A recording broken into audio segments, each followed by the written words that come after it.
اس لیے نوجوانوں کو پوری ذمہ داری پہ کہہ رہا ہوں، دھڑا دھڑ جاؤ، اپنی شادیاں کرو۔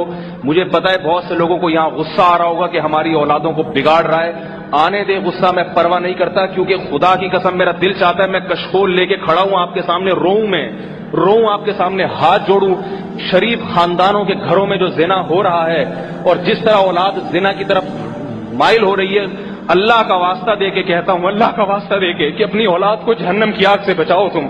یہ زانی بن رہی ہے، شرابی بن رہی ہے یہ اولادیں، یہ تبلیغ میں 4 مہینے لگا لے گی پھر بھی زنا کرے گی، یہ تبلیغ میں سال لگا کے آئیں گے پھر بھی زنا کریں گے۔ اللہ نے زنا سے بچنے کے لیے تبلیغ کا راستہ نہیں دیا، شادی کا راستہ دیا ہے۔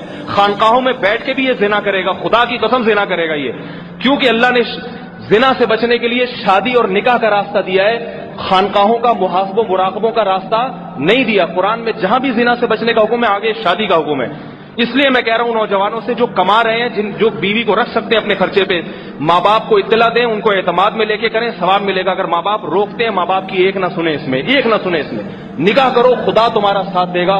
اور محمد صلی اللہ علیہ وسلم نے فرمایا 3 آدمیوں کی مدد اللہ نے اپنے ذمے لی ہے، ایک شادی کرنے والا جس کا مقصد یہ ہو کہ میں اپنے آپ کو گناہ سے بچاؤں گا، اس لیے شادی کر رہا ہے کسی لڑکی سے کہ بھئی اس کو وہ چاہ رہا ہے کہ میں گناہ نہ کروں۔ آپ نے فرمایا نبی نے اللہ اس کی مدد کرے گا، اللہ اس کو تھپکی دے گا، تو صحیح کام کر رہا ہے۔ تو بھائی جس کی اللہ مدد کر رہا ہے اور اللہ جس کو تھپکیاں دے رہا ہے، میں اس کی حوصلہ افزائی کیوں نہ کروں؟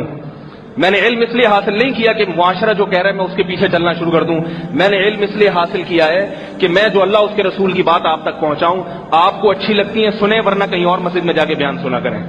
بات آ رہی ہے سمجھ میں؟ یہاں ضروری نہیں ہے آپ کے لیے بیان سننا، جو آپ کے مطلب کی باتیں آپ کے سامنے کیا کرے، آپ اس کی باتیں جا کے سنا کریں، وہ آپ کو اچھی لگیں گی۔ ہمارے پاس آنا ہے تو ہم وہ باتیں کریں گے جو ہماری سمجھ میں آ رہی ہیں۔